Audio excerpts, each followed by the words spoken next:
म्हाळसा,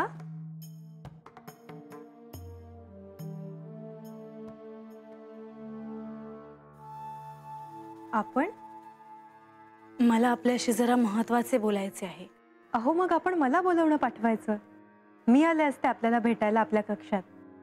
मला खात्री आहे की नक्कीच काहीतरी महत्त्वाचं काम असणार, नाहीतर अशा रात्रीच्या प्रहरी आपण आला नसता. होय. म्हाळसा, आपण चिंतित दिसत आहात. आपण जर मला सांगितलं तर मी आपल्याला नक्कीच सहाय्य करू शकेन. हो, मला त्याची पूर्ण कल्पना आहे आणि म्हणूनच मी आपल्याला भेटायला इथे आले आहे. मला आपली अनुमती हवी आहे. अनुमती? आणि तीही माझी? अहो, आपण जेजुरीच्या सम्राज्ञी आहात.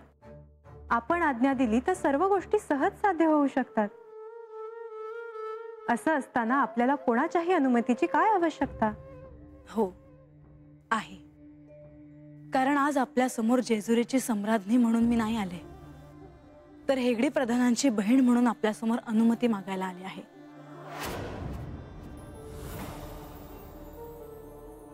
या, आपण बसून बोलूया.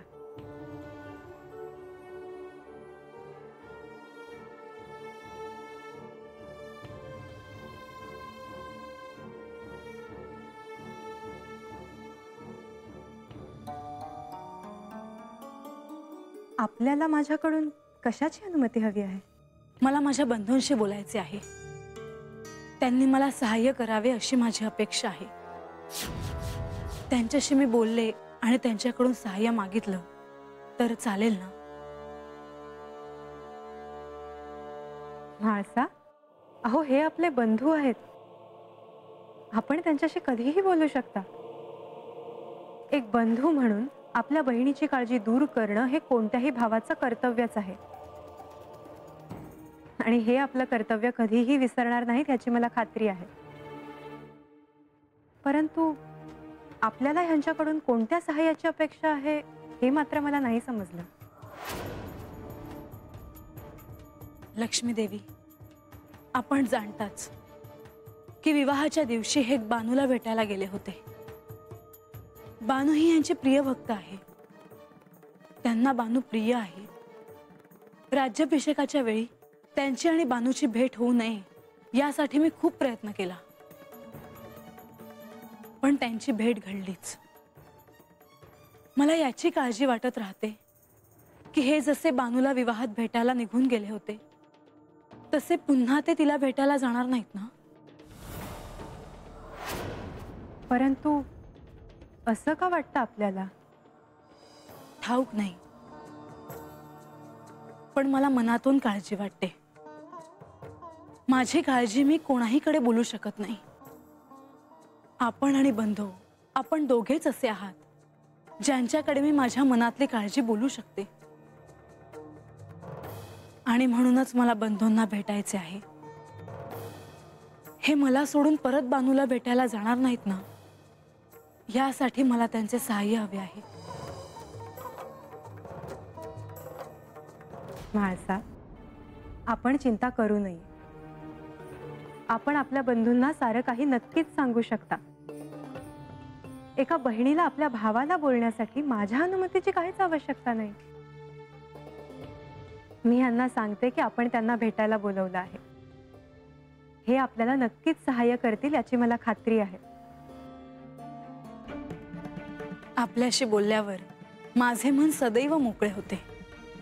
आपण दोघे जर या जेजुरी गडावर नसतात तर मी इथे एकटीने काय केले असते हा प्रश्नच पडतो मला. आम्ही सदैव आपल्या सोबतच आहोत. आपण निश्चिंत राहा. मी यांना तातडीने आपल्याला भेटण्याचा निरोप देते.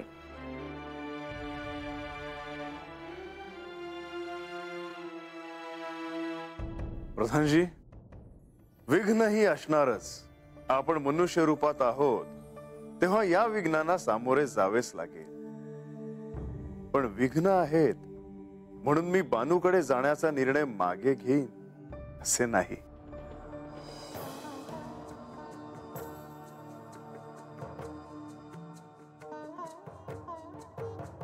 देवा, तुम्ही बाणाईकडे जाणं न्याय्य कसं होईल याचं दायित्व माझं. येणारं विघ्न दूर कसं करायचं याचा विचार करून तुमच्या पुढे प्रस्तावही लवकरच ठेवतो. प्रधानजी, मी तुम्हाला अधिक कष्ट देत आहे, पण मी तुम्हाला नाही सांगणार तर अजून कोणाला सांगणार? देवा, पण म्हाळसा देवींना हे कळू नये की ही सूत्र मी सांभाळतोय ते.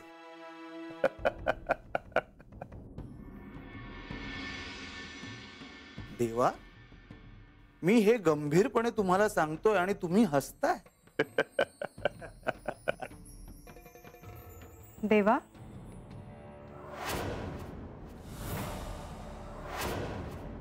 येऊ का?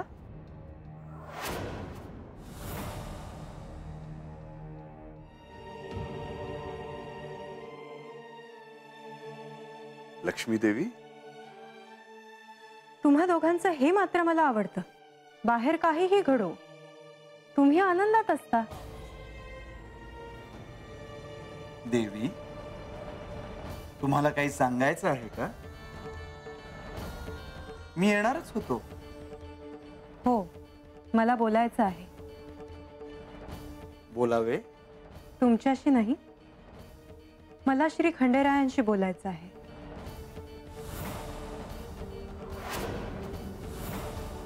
लक्ष्मी देवी, बोलावे? हो, परंतु त्यापूर्वी मला ह्यांना म्हाळसा देवींचा निरोप द्यायचा आहे.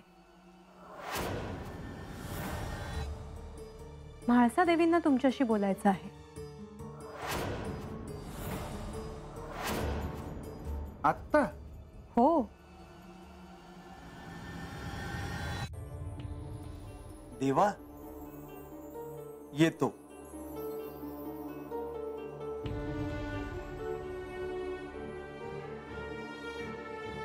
लक्ष्मी देवी, आपण बसावे.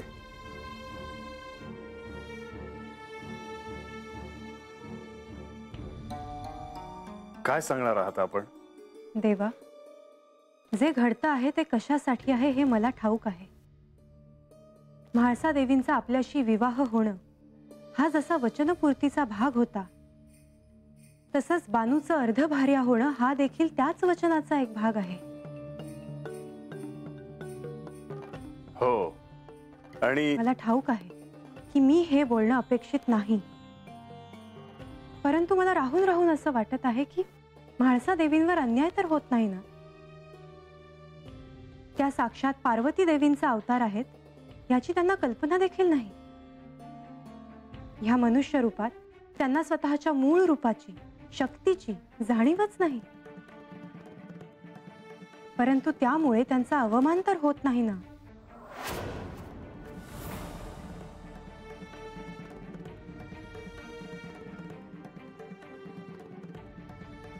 नाही लक्ष्मी देवी, मला तरी तसे वाटत नाही. पण हे सर्व घडणे अपरिहार्य आहे आणि हे घडणारच. परंतु दिलेली वचनं देखील पूर्ण होतील आणि काही विघ्न देखील येणार नाही, असं काही करता येईल का?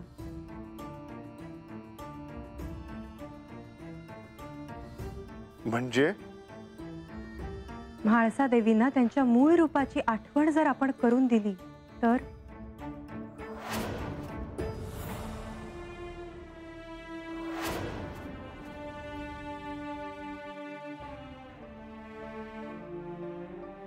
माझ्या संसारात इतके प्रश्न असताना माझे बंधू श्री हेगडे प्रधान यांना त्या संदर्भात मी कधीच का नाही सांगितलं? खरं तर हे मला खूप आधी सुचायला हवं होतं.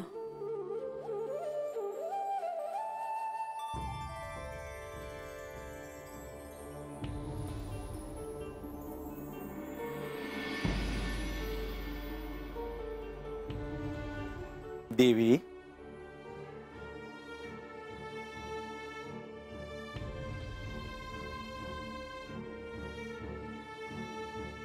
लक्ष्मी देवींनी तुमचा निरोप दिला. तुम्हाला काही महत्वाचं बोलायचंय म्हणून?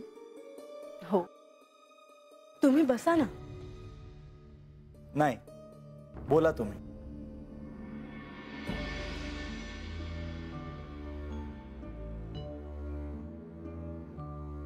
आज मी तुम्हाला प्रधानजी म्हणून बोलवलं नाहीये. आज मी तुम्हाला माझे बंधू म्हणून बोलवलं आहे. मला तुमच्याशी बंधू या नात्याने बोलायला आवडेल. जेजुरीत तुम्ही प्रवेश करण्याआधीच मी तुम्हाला वचन दिलं होतं की तुमचा बंधू म्हणून सदैव तुमच्या पाठीशी उभा राहील. मग बंधू म्हणून मला सांगा, माझ्या संसारात मी कुठे कमी पडते आहे का?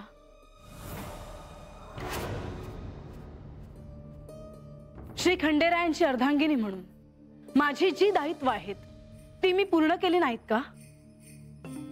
की मी माझ्या प्रेमात काही कमी पडले?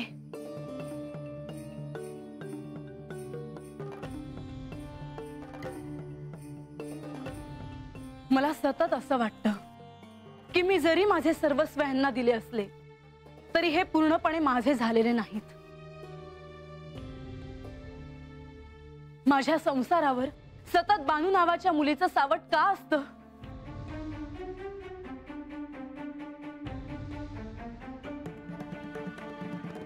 तुमच्या हे लक्षात येत नाही का की तुम्हाला लक्षात येऊनही तुम्ही दुर्लक्ष करत आहात आणि तुमच्या बहिणीचा संसार निर्विघ्न सुरू राहावा असे तुम्हाला नाही का वाटत?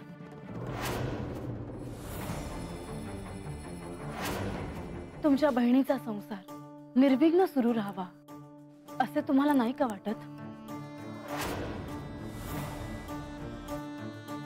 देवी, या राज्याचा प्रधान आणि तुमचा बंधू अशा दोन भूमिका मला पार पाडाव्या लागतात.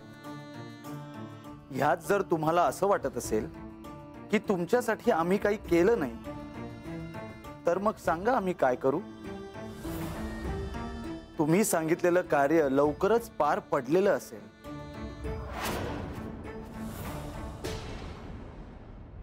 मग पहिलं कार्य सोपवते. ती बानू इथे गडावर येणार नाही आणि हे गड सोडून तिला भेटायला जाणार नाही असं काहीतरी करा.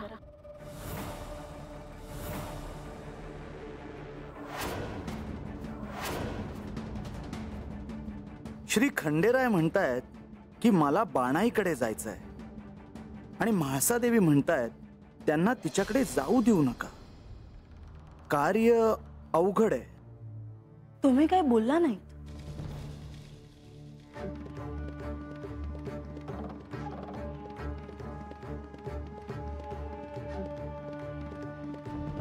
मी श्री खंडेरायांना जाण्यापासून थांबवीन, पण तुम्ही असं होऊ देऊ नका की तुम्हीच त्यांना जायला सांगाल.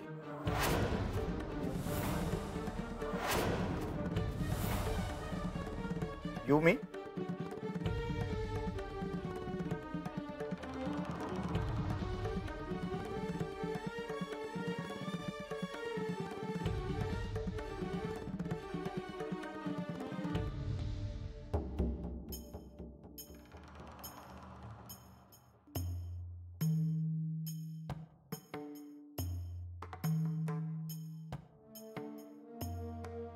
लक्ष्मी देवी, तुम्ही काय म्हणता आहात ते मला कळत आहे, पण तुम्ही म्हणता तसा दुसरा काही पर्याय असेल असे मला वाटत नाही. परंतु मी म्हणाले त्याप्रमाणे म्हाळसाला त्यांच्या मूळ रूपाचं स्मरण करून दिलं तर?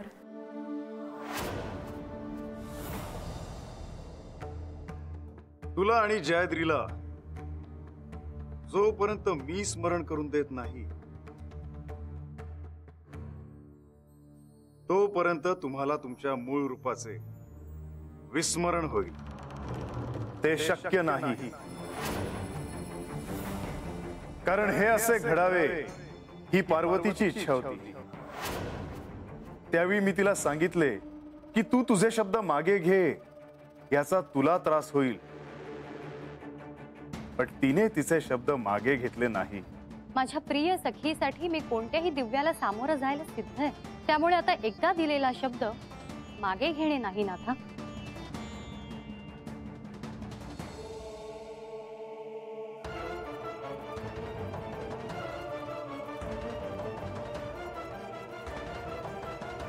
प्रधानजी, तुम्हाला काहीतरी महत्वाचे सांगायचे आहे.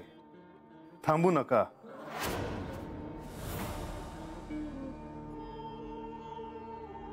तुम्ही बाणाईकडे जाऊ नये असं मला वाटतं.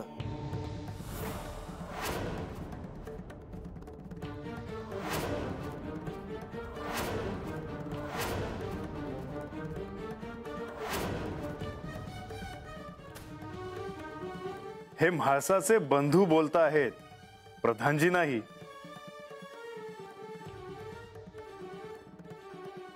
हो, पण हे आज ना उद्या होणारच होतं. तुमचा संसार निर्विघ्न सुरू राहावा यासाठी बहिणीच्या नात्याने त्यांनी माझ्याकडे सहाय्य मागितलं आहे. म्हणजे तुम्ही शब्दात अडकला आहात. या परिस्थितीत आपण अशा नवीन पर्यायाचा विचार करायला हवा की ज्यांनी सगळेच प्रश्न सुटतील. ते कसे ते मला कळत नाही. तुम्हाला असं वाटत असेल की मी बानूकडे जाऊ नये, ठीक आहे, पण ह्या पुढे काय करायचे ते तुम्हीच मला सांगा. कारण मला तरी दुसरा कुठलाच पर्याय दिसत नाहीये.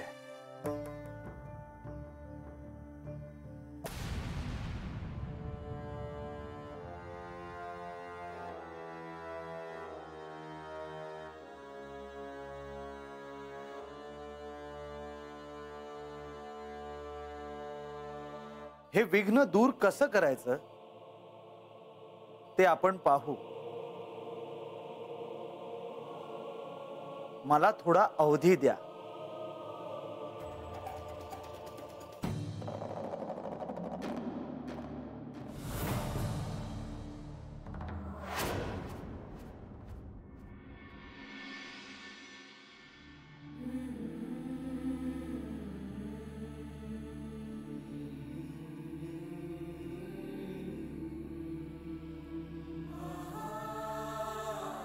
काय बी झालं तरी खंडोबा राज आहे जेजुरीचं.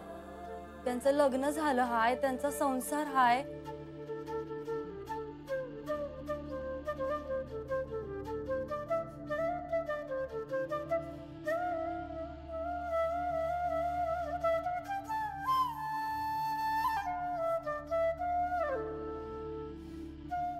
त्यांचं तर अगोदरच लगीन झालं आहे.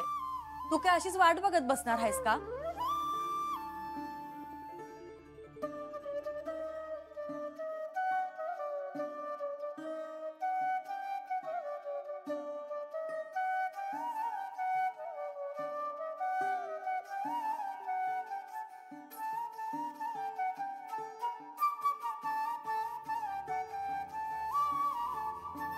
लोकांना जर कळलं की तू खंडोबांशी लगीन करायला थांबली आहेस आणि असं झालंच नाही तर काय करावं?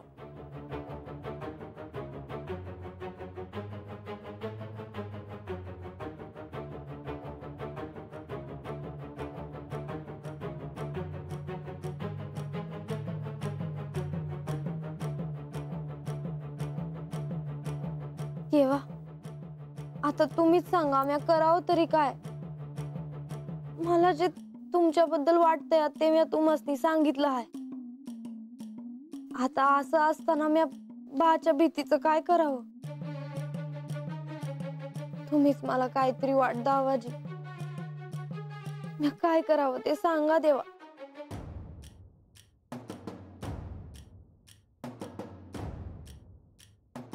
महाराज, वय महाराजच सांगतील मला मी काय करायला हवं ते.